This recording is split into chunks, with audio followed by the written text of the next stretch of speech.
హోంశాఖ సహాయ మంత్రి గారిని వేదికపైకి రావాల్సిందిగా కోరుతున్నాము. అలాగే చెన్నమనేని వికాసరావు గారిని అసెంబ్లీ నియోజకవర్గ అభ్యర్థి అయిన వికాసరావు గారిని వేదికపైకి రావాల్సిందిగా కోరుతున్నాము. పార్లమెంట్ కన్వీనర్ బోయినపల్లి ప్రవీణ్ రావు గారిని వేదికపైకి రావాల్సిందిగా కోరుతున్నాము. కో కన్వీనర్ ఆడే రవీందర్, ఖ్యాతం దశరథ్ రెడ్డి గారిని వేదికపైకి రావాల్సిందిగా కోరుతున్నాము. రాష్ట్ర కార్యవర్గ సభ్యులు ఎర్ర మహేష్, అల్లాడి రమేష్ గారిని వేదికపైకి రావాల్సిందిగా కోరుతున్నాము. జిల్లా ప్రధాన కార్యదర్శి రేవుల మల్లికార్జున్, గోపి గారిని వేదికపైకి రావాల్సిందిగా కోరుతున్నాము. అసెంబ్లీ కన్వీనర్ మార్త సత్యయ్య గారిని వేదికపైకి రావాల్సిందిగా కోరుతున్నాము. రాష్ట్ర ప్రధాన కార్యదర్శి ఎస్సీ మోర్చా కుమార్ శంకర్ గారిని వేదికపైకి రావాల్సిందిగా కోరుతున్నాం. మధుకర్ గారిని వేదికపైకి రావాల్సిందిగా కోరుతున్నాం. ఎక్స్ఎంపీలు బండ మల్లేశం యాదవ్, రేగులపాటి సురేశ్వరరావు గారిని వేదికపైకి రావాల్సిందిగా కోరుతున్నాం. కౌన్సిలర్లు గడ్డమీది లావణ్య గారిని వేదికపైకి రావాల్సిందిగా కోరుతున్నాం.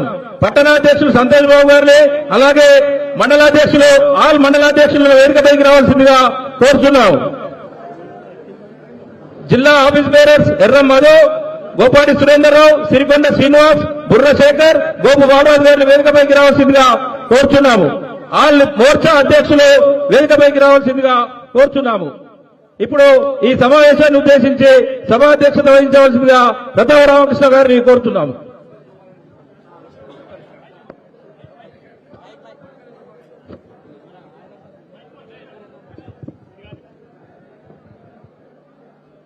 మొట్టమొదట వేద పండితులు ఆశీర్వచనం కార్యక్రమం ప్రారంభించాం కనుక ఆశీర్వాదం చేసిగా వేద పండితులు కోరుతా ఉన్నాం.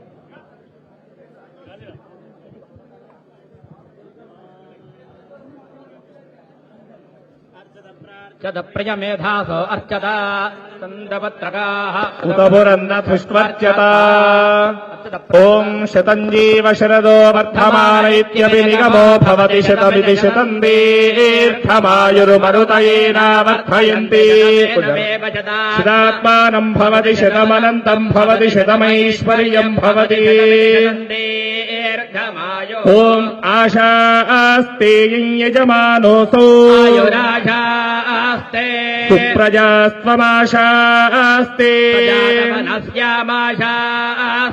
ఉత్తరాం దేవరిచ్యామాశాస్తే. దివ్యంధామాశాస్తే. యదనేన హవిషాశాస్తే. తదస్మై దేవారాసంతాం. వయమగ్నిర్మానుషాః ఉభే చ నోత్యావా పృథివీ అగుంహదస్పాత. నమో దేవేభ్యః ఐంద్రాగ్నముపసాదితం. ఏష దేవతాభ్యో జుహోతి యోగ్నిహోత్రం జుహోతి. ఖలు వైధేనం తీర్థే తర్పయతి. ఏమగ్నిహోత్రీర్యజమానం దర్పయతి. ప్రజయా పశుభిః పశువర్గం లోకం జానాతి. పశ్యతి పుత్రం పశ్యతి పౌత్రం. ప్రజయా పశుభిర్మిథునైర్జాయతే. యస్యైవం విదుషోగ్నిహోత్రం జుగ్వతి. దేవం వేద శతమానం భవతి శతాయుః పురుషः శతేంద్రియ ఆయుష్యేవేంద్రియే ప్రతిష్టతి. స్వస్తి మంత్రార్థా సత్యా సబలా సంతు వేదోక్తం పరిపూర్ణాదిశ్యాభిర్రథిరస్తు. శ్రీ పార్వతీ రాజరాజేశ్వర స్వామి దేవతానుగ్రహ ప్రసారేణ రాజద్వారే రాజముఖే సర్వదా దిగ్విజయ ప్రాప్తిరస్తు. నిరంతరం ధర్మ సిద్ధిరస్తు. తథాస్తు.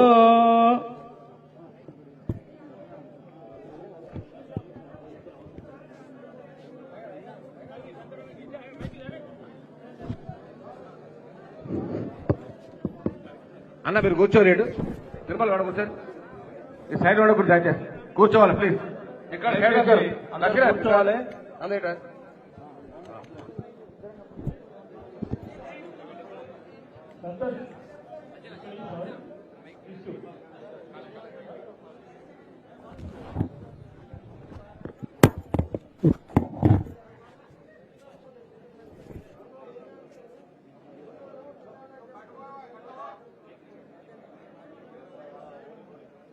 కొద్దిగా సన్మానం చేసిన రీతి వేరే వాళ్ళు వస్తారు కొద్దిగా ఏదో దిగండి ప్లీజ్. ఓకే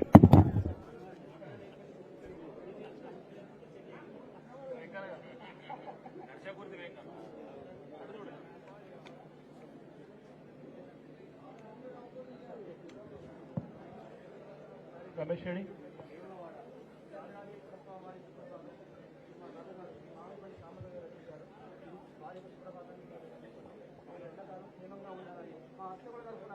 అలాగే మామిడిపల్లి భక్తులంతా మనస్ఫూర్తిగా కోరుకుంటున్నాం.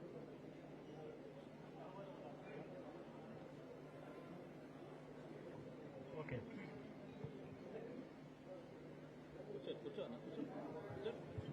ఆలస్యమైంది.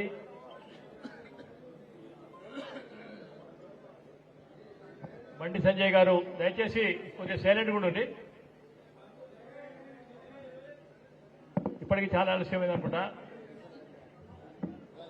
అందరూ భోజనమే చేసేది కదా, అయిందా భోజనం? ఇది ముందుగానే అయింది. అన్న ఇప్పుడే తిన్నాడు, మేము ఇప్పుడే తిన్నాం. విజయ పెడితే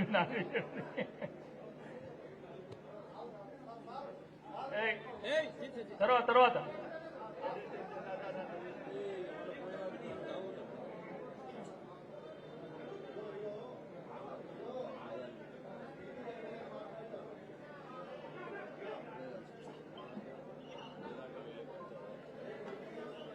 శ్రీ బండి సంజయ్ గారు పార్లమెంటు సభ్యులుగా ఎన్నికైన తర్వాత రాష్ట్ర అధ్యక్షులుగా ఉన్నప్పుడు పార్టీ ఏ రకంగా పురోగతి చెందిందో మారుమూల పల్లెలకు సూర్యరశ్మి ఎక్కడ తాకితే అక్కడ బీజేపీని తీసుకుపోయిన నాయకత్వం ఎవరిది ఒకసారి చెప్పండి. మనం ఎవరు చేసిరు? అది బండి సంజయ్ గారి నాయకత్వం జరిగింది మనకు. అంటే పార్టీ ఏదైతే ఉన్నదో మారుమూల పల్లెలకు 200, 300 జనాభా ఉన్న తండాలకు కూడా తీసుకుపోయిన ఘనత అయినది. మరి పోయినసారి పార్లమెంటుకు ఇలా మనం కూడా ధైర్యంగా ఫీల్ అవుతా ఉన్నాం. మనం ఇచ్చిన ఒక తురుపు ముక్క అయ్యేలా భారతదేశానికి భారతీయ జనతా పార్టీ అధినాయకత్వం గుర్తించి రెండోసారి 2,35,000 మెజార్టీతో 42,000 మెజార్టీతో గెలిచిన తర్వాత దాంట్లో భాగంగా మొట్టమొదటి కార్యక్రమం కృతజ్ఞతా సభ. ఇది మనం నాన్ పొలిటికల్ అనుకున్నాం. దయచేసి అందుకోసమే అన్ని రకాలు బండి సంజయ్ కలిసినా కలవకున్నా, భారతీయ జనతా పార్టీ కార్యకర్తలు ఇక్కడ కలిసినా కలవకున్నా బండి సంజయ్ గారిని రామ్ మందిర్ కోసం గెలిపించాలి. నరేంద్ర మోడీ గారి నాయకత్వం ఏదైతున్నదో ఈ భారతదేశానికి అవసరం ఉందనే ఆలోచన విధానంతో మీరందరూ కూడా వశపడి శ్రమ చేసిరు. మనందరం కూడా కార్యకర్త చెప్పినా చెప్పకుండా కుల సంఘాల్లో తీర్మానం చేసుకొని ఎక్కడనైతే ఊహించిన విధంగా 2 లక్షల దాటాన్ని మొట్టమొదటికి ఏ రకంగా అనుకున్నామో 2,42,000 మెజారిటీ ఇచ్చినందుకు దాంట్లో భాగంగానే ఈరోజు వారు చెప్పిన మాకు కృతజ్ఞత సమావేశం ఏర్పాటు చేయండి. మన ప్రతి వ్యక్తిని కలవడం కాదు, పోయిన వారికైనా సాధ్యమైనంత కలిసే ప్రయత్నం చేద్దాం. ఇది ప్రత్యేకంగా కృతజ్ఞత సమావేశం. ఇక్కడికి కూడా వచ్చిన అందరికీ కూడా బీసీ, ఎస్సీ, ఓసీ, ఎఫ్సీ మతాలతో సంబంధం లేకుండా కూడా ఏదైతే ఆ కృతజ్ఞత మనకు చూపించాలో ఆ రకంగా వారందరూ కూడా కృతజ్ఞత సమావేశం ఏర్పడి వారి సలహా మేరకు కూడా ఈరోజు ఏర్పాటు చేయడం జరిగింది. ఇది సమావేశం కాదు, ఉపన్యాసాల కోసం ఏర్పాటు చేసింది కూడా కాదు. కనుక దయచేసి మండలాల వారీగా మరొకసారి కూడా ఈ భారతీయ జనతా పార్టీ తరఫున, ఈ జిల్లా తరఫున, ఈ నియోజకవర్గం తరఫున, వారి తరఫున కూడా మీ అందరూ కూడా పార్టీ తరఫున కృతజ్ఞత తెలియజేస్తా ఉన్నాం. మరొకసారి కూడా ఈ నాయకత్వం 4వ పార్లమెంట్ ఎన్నికల్లో గెలిపిస్తా ఉన్నాం. మనం ఈసారి గెలిపించిన రైతులు కరీంనగర్ పార్లమెంట్ ప్రజలు 4వ కూడా భారతీయ జనతా పార్టీని ఆదరించారు. అనేక కష్ట నష్టాలలో కూడా తీవ్రవాదుల తాకిని ఉన్ననాడు కూడా 2 సార్లు విద్యాసాగర్ గెలిపించిన ఈ రోజు 2వ అనేక రకాల కష్టాలు నష్టాలు ఉన్న భారతీయ జనతా పార్టీ నాయకత్వం ఏదైతున్నదో ఎక్కడ కూడా సంజయన మందు పంచలేదు, డబ్బులు పంచలేదు.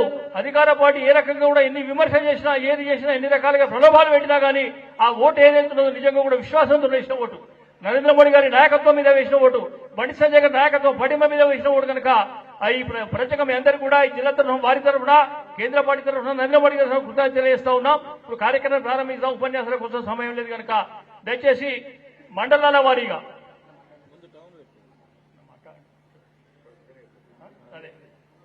సంజయ్ గారు మాట్లాడిన తర్వాత ఈ కార్యక్రమాన్ని స్టార్ట్ చేద్దాం. మనం వెంటనే దయచేసి మండలాలను పిలుస్తాం. కొద్దిగా డిసిప్లిన్ పాటిద్దాం. మనం పిలిచిన మండలాల తరఫున వాళ్ళ కుల సంఘాల నాయకులు వాళ్ళందరూ కూడా వచ్చారు. వాళ్ళందరూ కూడా స్టెప్ బై స్టెప్ అవకాశం వేరే కార్యక్రమాలు లేవు కనుక వారు మాట్లాడిన తర్వాత కార్యక్రమం ప్రారంభిద్దామని కోరుతా ఉన్నాం. ఇప్పుడు మన ప్రియతమ నాయకుడు భారతీయ జనతా పార్టీ ఏదైతే ఈ రాష్ట్రం దశ దిశలా వ్యాపింప చేసిన నాయకత్వం కేంద్రం గుర్తించి కేంద్ర సహాయ మంత్రిగా ఇచ్చిన కేంద్ర హోంశాఖ సహాయ మంత్రి శ్రీ బండి సంజయ్ గారు మాట్లాడేందుకు కోరుతా ఉన్నాం. అంటే ఏం మాట్లాడరా 2 నిమిషాలు మీకు చెప్పుకోకుంటాను. జై శ్రీరామ్, జై శ్రీరామ్. తిన్నారు కదా వెజ్ పెట్టిండా నాన్ వెజ్ పెట్టిండా రావణ వెజ్జే కదా, అందుకే కొంచెం దమ్ము తక్కువ ఉంటున్నది అంతేనా. జై శ్రీరామ్, జై శ్రీరామ్, జై శ్రీరామ్. అందరికీ నమస్కారం. ఇది మీకు కృతజ్ఞత చెప్పడానికి ఏర్పాటు చేసిన సభ ఇది. మీడియా తప్ప మీతో కూర్చోండి, ఓన్లీ మీడియా తప్ప సోషల్ మీడియా కూర్చోండి, ఓన్లీ మీడియా. వాళ్ళు మన కోసం వచ్చిరే. మీ ఇంట్లో చూడొద్దా భయ్ బాబు, ఇంట్లో మనతో అమ్మగారు చూస్తున్నా కంచి బాబు కొంచెం స్మార్ట్గా పడుతూ అనుకుంటుంది మళ్ళా. కానీ వినండి, మీడియా కాదు. కానీ మీకు నన్ను ఓట్లేసి గెలిపించేందుకు, నరేంద్ర మోడీ గారిని 3వసారి ప్రధానమంత్రి చేసేందుకు అన్ని కుల సంఘాల నాయకులు వచ్చిన కాబట్టి మీకు కృతజ్ఞత చెప్పడానికి ఏర్పాటు చేసిన సభ. కానీ నరేంద్ర మోడీ గారి తరఫున, భారతీయ జనతా పార్టీ తరఫున, ఎన్డీఏ తరఫున, ఈ కరీంనగర్ పార్లమెంటు నియోజకవర్గ పార్టీ తరఫున, వేములవాడ నియోజకవర్గం ఈ రాజన్న సిరిసిల్ల జిల్లాకు సంబంధించిన పార్టీ తరఫున మీ అందరూ కూడా 2 చేతులు జోడించి వినమ్రపూర్వక నమస్కారం తెలియజేస్తున్నాం, ధన్యవాదాలు తెలియజేస్తున్నాం. ఎందుకంటే మీ దగ్గర చాలా మంది నేను కలవలే, కానీ మీరందరూ కష్టపడి నన్ను ఎంపీని గెలిపించిన 2వసారి. మళ్ళీ ఆశామాషి గెలిపించాలి. 2,40,000 ఓట్లతో గెలిపించారు, 2,20,000 ఓట్లతో గెలిపించారు. ఇది మామూలు విషయం కాదు. కాబట్టి ఇటువంటి సందర్భంలో మీకు కృతజ్ఞత చెప్పాల్సిన బాధ్యత అది మా అందరి మీద ఉంది. ఎందుకంటే మా కార్యకర్తలు కష్టపడి పనిచేసారు. వాళ్ళందరూ మీ దగ్గరకు వచ్చి ఈసారి మళ్ళా 3వసారి నరేంద్ర మోడీ గారు ప్రధానమంత్రి చేయాలి. నరేంద్ర మోడీ గారు ప్రధానమంత్రి కాకుండా ఈ దేశం ఏమవుతుందో మనందరూ తెలుసు. ఇటువంటి పరిస్థితుల్లో మీరందరూ నరేంద్ర మోడీ గారు ప్రధానమంత్రి చేయడానికి మీ ఓటు నాకేస్తే నేను పోయి మోడీ గారికి ఓటేసిన అవునా కాదా. కాబట్టి నరేంద్ర మోడీ గారు ప్రధానమంత్రి చేయడంలో మీ అందరి భాగస్వామ్యం ఉంది. మీరందరూ కష్టపడి ఇష్టపడి నాకు ఓటేస్తే నేను పోయి మోడీ గారికి ఓటేస్తాను. కాబట్టి ఆ అదృష్ట అవకాశం నాకు వచ్చింది, అదృష్ట అవకాశం ఇచ్చింది మీరు. మీరు ఇంత మెజార్టీతో గెలిపించింది కాబట్టి, నరేంద్ర మోడీ గారు నన్ను కేంద్ర హోంశాఖ సహాయ మంత్రిని చేశారు. దానిలో కూడా అనేక ముఖ్యమైన బాధ్యతలు నాకు అప్పయ్యారు. తప్పకుండా ఈ బాధ్యతను నెరవేరుస్తా అని చెప్పి ఒక నమ్మకం, విశ్వాసంతో నాకు అప్పచెప్పారు. కాబట్టి ఇటు మీరు ఎంపీ గెలిపించడం, ఇటు కేంద్ర నాయకత్వం నాకు హోంశాఖ సహాయ మంత్రి బాధ్యత అప్పచెప్పడం. కాబట్టి వాళ్ళ విశ్వాసాన్ని, మీ విశ్వాసాన్ని ఎప్పుడు వమ్ము చేయకుండా ఏ ఆలోచనతో మీరు నన్ను ఓటేసి గెలిపించారో తప్పకుండా దానికి కట్టుబడి ఉంటాను నేను. ఎందుకంటే మీరు నరేంద్ర మోడీ గారు ప్రధానం ఈ 10 సంవత్సరాల కొన్ని పార్టీలకు ఏంటంటే వాళ్ళకి బోర్ వస్తుంది అన్నట్టు. బాంబ్ బ్లాస్టులు లేవా దేశంలో, గోకుల్చాటు బాంబ్ బ్లాస్టులు లేవా, లేకుంటే లుంబిని పార్కులు పేలుళ్ళు లేవా, అర్ధరాత్రి నక్సలైట్ హత్యలు లేవా, టెర్రరిజం లేదా, ఏం లేదా. కాబట్టి విమర్శించడానికి ఏం లేదు కదా వాళ్ళకు, ఏం లేదు. ఏం లేకుండా చేసిన వ్యక్తి ఎవరు? కాబట్టి అటువంటి వ్యక్తి ఉన్నాడు కాబట్టి ఈ దేశంలో ఒక ప్రశాంతమైన వాతావరణం ఇలా దేశంలో నెలకొని ఉన్నది. ఇలా నరేంద్ర మోడీ గారి ప్రభుత్వం ఏర్పడకుంటే 370 ఆర్టికల్ రద్దు చేసే ధైర్య సాహసాలు ఇంకో పార్టీ చేసేది కాదు. 370 ఆర్టికల్ తెలిసిగా మీ అందరికి. ఇలా ఇక్కడ మీరున్నారు, మీరందరూ మీ భార్య ఎక్కడో మీ కొడుకులకో బిడ్డలకో సంబంధాలు వస్తాయి. ఈ దేశంలో గుజరాత్, మహారాష్ట్రలో, సింగపూర్ ఇక్కడ నేర్చుకోవచ్చు కదా, అంత మన దేశమే కదా, అవును కదా. కానీ మీరు ఎవ్వరు కూడా జమ్మూ కాశ్మీర్ ఉన్నటువంటి అమ్మాయిలకు అబ్బాయిలకు పిల్లలు ఇచ్చుకోరాదు, ఇక్కడలను అక్కడ వేసుకోరాదు.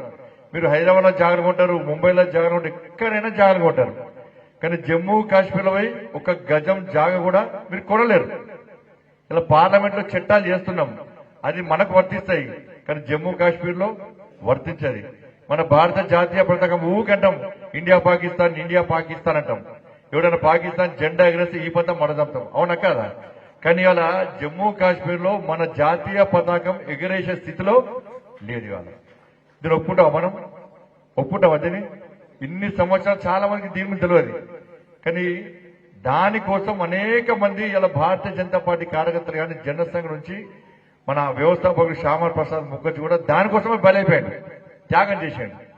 కానీ ఇలా భారతీయ జనతా పార్టీ ప్రభుత్వం ఏర్పడ్డది కాబట్టి వాళ్ళ 370 ఆర్టికల్ రద్దు చేస్తే 370 ఆర్టికల్ రద్దు చేస్తే ఇప్పుడు మన జాతీయ పథకం బాజప్తా ఎగిరిస్తున్నాడు. ఇవాళ అక్కడ అభివృద్ధి జరుగుతున్నది. అక్కడ పేలుళ్ళు గీలుళ్ళు ఏం లేవు. మీకు తెలుసుకోండి, మీ కొడుకులో బిడ్డలు ఎవరైనా ఆర్మీ ఉంటే ఒకసారి ఫోన్ చేశారు. 2014 కంటే ముందే ఉంది, 2014 తర్వాత ఏముందని. అంతకుముందు పాకిస్తాన్ వాడో వీడో టెర్రరిస్ట్ వచ్చి మన ఆర్మీని కొడితే పడాలి, మళ్ళీ పైనుంచి ఆదేశాలు వచ్చే వరకు కొట్టని సేపు పడాలి. కానీ ఇప్పుడు ఏమైంది, నరేంద్ర మోడీ ప్రభుత్వం వచ్చిన తర్వాత వాడిని కొడతాను మైండ్లోకి వస్తేనే ఈ పదం మనం చెప్తారు మన ఆర్మీ అని. అటువంటి అధికారాలు ఎవరు ఇచ్చినాం మనం? కాబట్టి ఇలా జమ్మూ కాశ్మీర్ ఇవాళ రక్షింపబడ్డదంటే ఎవరు ఇవాళ కారణం? ఇవాళ మనం పక్కింటే మనకు గజ జాగాకాడ కొట్లాడుకుంటాం. మనం పోలీస్ స్టేషన్ పోతాం, కేసు పెడతాం, మర్డర్లు అయితే అన్నీ అవుతాయి. కానీ ఇలా ఒక ప్రాంతం ఇవాళ మాది కాదు అని చెప్పి ఇలా పాకిస్తాన్ మాది అంటున్నారని చెప్పి అటువంటి పరిస్థితుల్లో ఇవాళ జమ్మూ కాశ్మీర్ రక్షింపబడిందంటే 370 ఆర్టికల్ రద్దు చేయబడిందంటే అది మీరు కష్టపడి నరేంద్ర మోడీ గారిని ప్రధానమంత్రి చేసింది కాబట్టి గత లోక్సభ ఎన్నికల్లో మీరు గెలిపించిన కాబట్టి ఇలా 370 ఆర్టికల్ రద్దు చేస్తాం. ఇలా అయోధ్యలో రామ మందిర నిర్మాణం ఎప్పుడన్నా మీరు అనుకున్నారా? ఎప్పుడు అనుకున్నారు ఎప్పుడైనా? మీరు తరతరాలు చెప్పుకోవచ్చు. మీరు నా హయాంలో రామ మందిరం నిర్మించడం అని చెప్పుకోవచ్చా? ఇప్పుడు ఎప్పుడైనా ఏ గతంలో పురాతన కాలంలో చేసుకున్నారట అయోధ్యలో రాముడు అంటారు. ఇప్పుడు మీ అందరు చూస్తుండగానే మన అయోధ్యలో రామ మందిరం జరిగింది. నరేంద్ర మోడీ గారు ప్రధానమంత్రి అయ్యేది కాబట్టి మన అయోధ్యలో రామ మందిరం నిర్మాణం జరిగింది.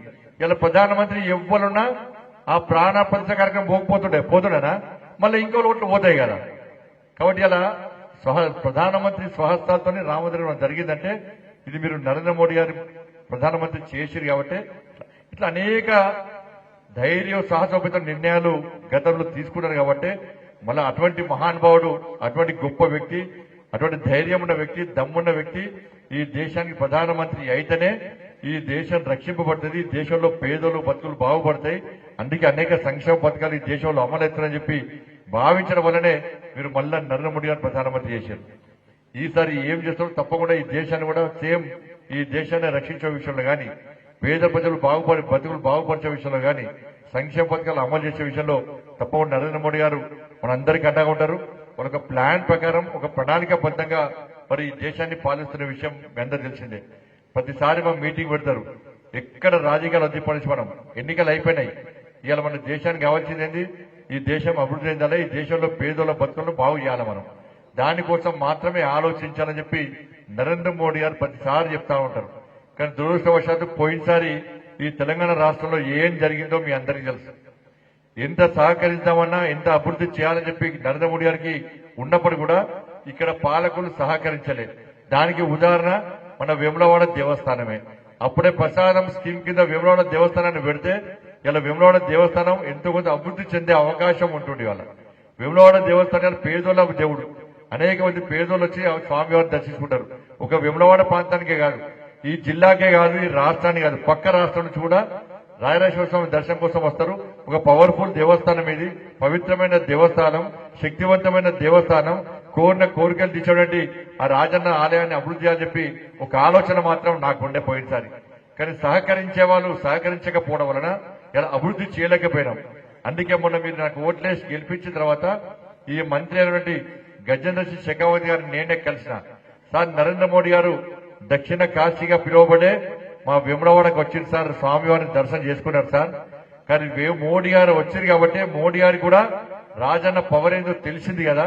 కాబట్టి ఆ దక్షిణ కాశీగా ఉన్నటువంటి వేములవాడ దేవస్థానాన్ని తప్పకుండా అభివృద్ధి చేయాలని చెప్పిన తర్వాత ఎట్టి బస్సులో వదిలిపెట్టే ప్రసక్తి లేదు. దాన్ని అభివృద్ధి చేద్దాం, చేసి తీర్దామని చెప్పి కేంద్ర మంత్రి గారికి హామీ ఇచ్చారు వాళ్ళు. అందుకే సంబంధిత అధికారులతో మాట్లాడారు. ఇక్కడ ఆది శ్రీనివాస్ గారి సహకారంతో, పున్న ప్రభాకర్ గారి సహకారంతో, ఇక్కడ ఇతర పార్టీ నాయకుల సహకారంతో అందరు శాసనసభ్యుల సహకారంతో మాత్రమే చేస్తారు. బండి సంజయ్ ఒక్కటి చేస్తారు, నాకే పేరు రావని ఎప్పుడు చూడ నేను. పేరు కోసం ఎప్పుడు నేను తాపత్రయపడా. పని చేస్తే పేరు వస్తుంది, పేరు కోసం తాపత్రయపడితే ఎప్పుడు పేరు రాదు, గుర్తింపు రాదు. మనం చేసే పనిని ఎవరు గుర్తించాలి? ప్రజలు గుర్తించాలి, మీరందరూ గుర్తించాలి. అప్పుడు గుర్తింపు వస్తుంది. మీరు చూస్తున్నా చూస్తలేరా? మీరు చూస్తేనే పని చేస్తా, మీ గుర్తింపు కోసం పని చేస్తా అంటే స్వామివారి పైన ఉంటాడు ఆయన. ఆయన ఏం చేయాలో, ఎప్పుడు ఎవరు ఏం చేయాలో అన్ని తెలుసు ఆయనకు. ఎక్కడ ఎవరు ఎట్లా కూడా అన్ని తెలుసు ఆయనకు. కాబట్టి ఇలా వేములవాడ దేవస్థానం గురించి కానీ, కొండగట్టు ఆంజనేయ స్వామి దేవస్థానం గురించి కానీ తప్పకుండా కేంద్ర మంత్రితో మాట్లాడాను. కాబట్టి ఈ రెండు ప్రాంతాలని, రెండు దేవస్థానాలను ఎట్టి బస్ల అభివృద్ధి చేయకుండా వదిలిపెట్టే ప్రసక్తి లేదు. పక్క రాష్ట్ర ప్రభుత్వ సహకారంతో, ఇక్కడ నాయకుల సహకారంతో, అందరి సహకారంతో అందరు కలిసిమెలిసి అభివృద్ధి చేయాల్సిన బాధ్యత ఉంది. కాబట్టి అందరు కలిసి రావాలని కూడా కోరుకుంటున్నారు. ఇక ఊరుకో తిట్టుకుని మళ్ళా బండి సంజయ్ చేస్తే బండి సంజయ్ పేరు వస్తుంది అనుకుంటే స్వామి గారు చూస్తారు. మళ్ళా ఒకవేళ రాష్ట్ర ప్రభుత్వం చేస్తా అంటే నేను సహకారంగా నేను సిద్ధంగా ఉన్నాను. అందరూ కలిసి పనిచేయాలి. ఈ విమర్శలు ప్రతి విమర్శలు అయిపోయినాయి. ఇక ఊకే మనం తిట్టుకుంటూ కూర్చుంటే అభివృద్ధి గట్టిగా ఉంటుంది, మన బతుకులు గట్టిగా ఉంటాయి. అవునా కదా? ఎందుకంటే మొదటిదాకా గట్టిగా ఉండే పరిస్థితి. ఇవాళ మీటింగ్ మీరు అందరూ వచ్చారు. మొన్న మీటింగ్ కూడా వచ్చిరా మీరందరూ? అంతకుముందు వద్దురా? రాకపోతే వస్తే మీకు ఫైదా రావద్దు. మీ సంఘ భవనం ఉండదు, గవర్నమెంట్ జాగా కబ్జా చేసి కూలగొడతా అంటారు, వాళ్ళు పిల్లలు కూలగొడతా అంటారు. అన్నారా? ఇప్పుడు ధైర్యంగా వచ్చేది. ఇవాళ ఎందుకు వచ్చిందంటే ఏది జరిగింది కాబట్టి వచ్చింది. కానీ ఇప్పుడు జరిగితే కూడా నేను కూడా మీకు అండగా ఉంటాను నేను. కాబట్టి మీరు గెలిపించిన ఎంపీ, మీరు తయారు చేసినటువంటి కార్యకర్త నేను. ఎందుకంటే నేను కింది నుంచి వచ్చిన నేను. అన్ని ఆటుపోట్లు ఎదుర్కొని, అన్ని భరించి, అన్నిటికీ తెగించి వచ్చినటువంటి వ్యక్తి మీ బండి సంజయ్. కాబట్టి నేను ఎక్కడో వెనుకపోయే ప్రసక్తి లేదు, ఇక్కడ భయపడే ప్రసక్తి లేదు. మీకు ఏ కష్టం వచ్చినా, ఏ ఇబ్బంది వచ్చినా కూడా మీకు అండగా ఉంటా, మీకు చేదోడు వాదోడుగా ఉంటా.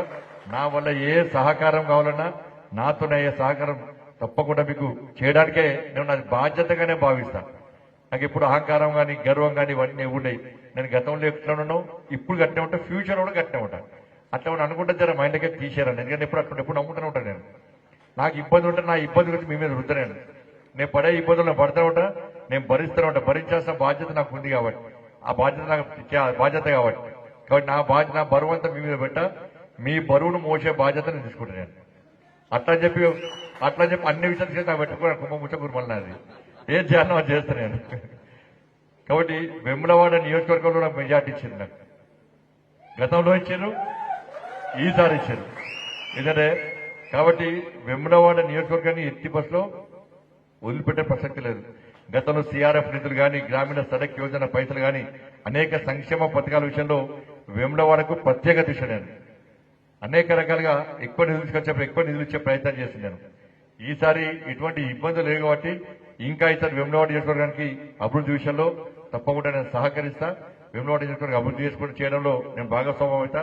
కాబట్టి అన్ని పార్టీల నాయకులకు ఈ వేదికగా విజ్ఞప్తి చేస్తున్నాం. అందరం కలిసి ఉందాం, కలిసి ముందుగా ప్రయత్నం చేద్దాం. రాష్ట్రంలో అధికారుల కోసమో, కేంద్రంలో అధికారుల కోసమో, మళ్ళా ఎన్నికల్లో గెలవడానికో, లేకుంటే ఆధినాయకత్వం మీకు పొందడానికో, ఇలా కొట్లాడడానికో మనం టైం వేస్ట్ చేస్తే ఇలా ప్రజలు క్షమించరు. ఎందుకంటే ప్రజలు ఓట్లేసి గెలిపించారు, వాళ్ళ ప్రజలు నిర్ణయం ప్రకటించారు. ఆ నిర్ణయానికి అనుగుణంగా ప్రజలకు సేవ చేయాల్సిన బాధ్యత మన మీద ఉంటుంది. కాబట్టి నేనైతే దాన్ని తప్పకుండా పాటిస్తా, మీకు అండగా ఉంటానని చెప్పి మనస్ఫూర్తిగా విజ్ఞప్తి చేస్తూ, నరేంద్ర మోడీ గారిని ముచ్చటగా 3వ ప్రధానమంత్రిని చేసిన మీ అందరు కూడా హృదయపూర్వక ధన్యవాదాలు తెలియజేస్తూ, నన్ను 2వ ఎంపీగా భారీ మెజార్టీతో గెలిపించిన మీ అందరు కూడా హృదయపూర్వక ధన్యవాదాలు తెలియజేస్తూ ముగిస్తున్నాను. భారత్ మాతాకి జై. జై శ్రీరామ్. దయచేసి కొద్దిగా కుల సంఘాలు అనౌన్స్ చేసిన తర్వాత వాళ్ళు వచ్చిన తర్వాత పోయి వాళ్ళ కూర్చోండి. వాళ్ళు అయిపోయింది కానీ బయటకు వస్తే మిగతా వాళ్ళు కూడా మనకు కొద్దిగా ఆహ్వానించినట్టయితుంది కనుక అదే పిలుస్తాడు. స్టెప్ బై స్టెప్ పిలిస్తే వాళ్ళే వచ్చి అది అయిపోయిన తర్వాత హానర్ చేసుకుంటూ స్టెప్ బై స్టెప్ అనేది కోరుతా ఉన్నాం. సంతోషం. పిలిచిన కుల సంఘాల నాయకులు మాత్రమే రావాలి, వాళ్ళు దీనికి ఇంకొకరు రావాలి. దయచేసి 1 by 1. ఓకే, దయచేసి అందరూ సహకరించగలరు. ముందుగా మత్స్యకార సహకార వెల్ఫేర్ అసోసియేషన్ వేములవాడ మల్లవేని శ్రీనివాస్ గారి టీంలో రావాల్సిందిగా కోరుతా ఉన్నాం. దయచేసి తొందరగా రాగలరు. అదేవిధంగా వారి వెంట మరొకసారి లైన్లో అరుంధతి అంబేద్కర్ యువజన సంఘం కుమ్మరి శంకర్ గారి కమిటీని ఆహ్వానిస్తా ఉన్నాము.